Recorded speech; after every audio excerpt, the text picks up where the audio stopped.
జీవితం కష్టంలో ఉన్నప్పుడు ఎలా బతకాలో నేర్పిస్తుంది. నష్టం వచ్చినప్పుడు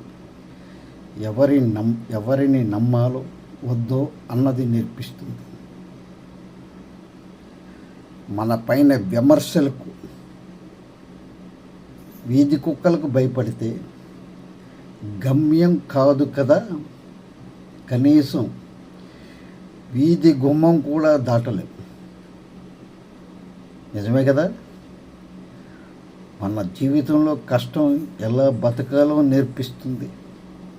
నష్టం ఎవరిని నమ్మాలో, ఎవరిని నమ్మకూడదో నేర్పిస్తుంది.